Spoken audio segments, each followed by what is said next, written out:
Hey everyone, this is going to be the review of the GAN 354 version 2.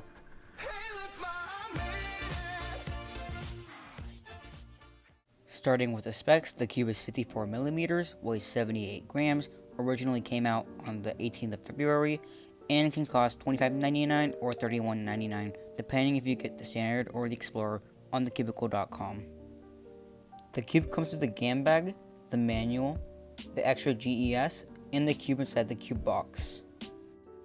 Like most recent GAN cubes, the version 2 now has a matte finish instead of the version 1, which has a glossy finish. This cube is very firm. The feeling can only be described as crispy and smooth. Once lubed, the cube feels pretty cushy.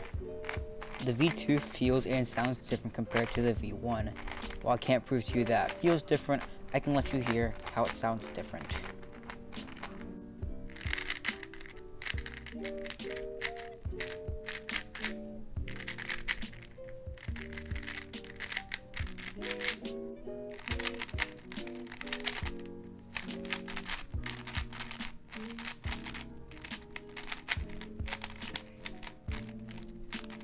The corner cutting of this cube is comparable to other GAN cubes. Forward is around 50 degrees and reverse cutting is around line to line.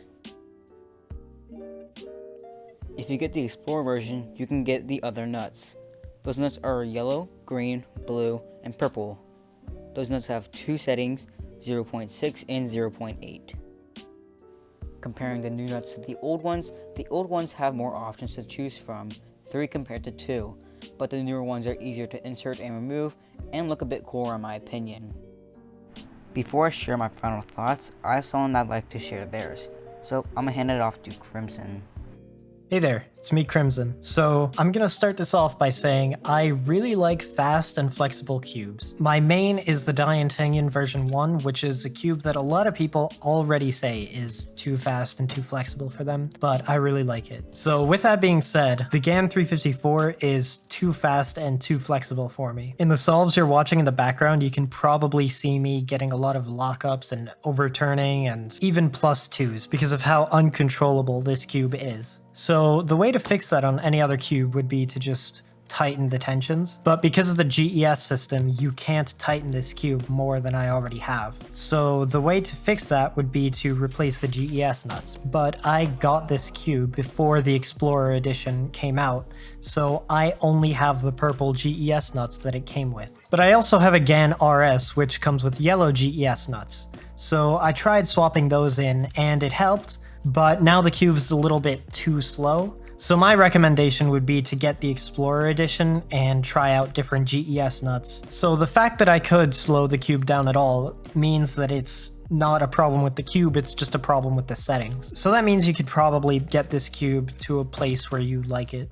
Now, I initially got this cube for one-handed solving, and I would not recommend it for OH at all. I ended up using my Diantanian version 1 for OH as well, and that's because it's also really fast, but it has weaker magnets. And with the magnet strength of the 354, you end up having to use a lot of effort to start a turn, but then once you've started the turn, it's a really fast cube, so you just sort of lose control of it after you start a turn, so I can't really recommend it for OH. So yeah, all in all, I'd recommend this cube if you have small hands and you want a GAN cube.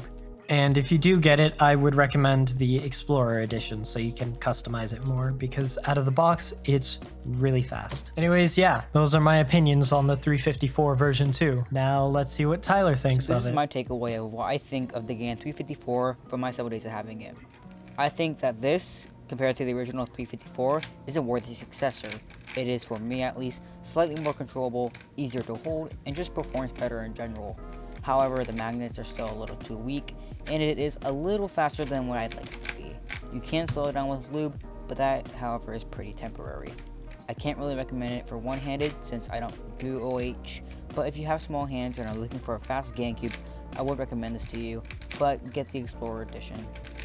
That will be all for today. Thank you to Crimson for giving his thoughts on the cube. The link to his channel will be in the description.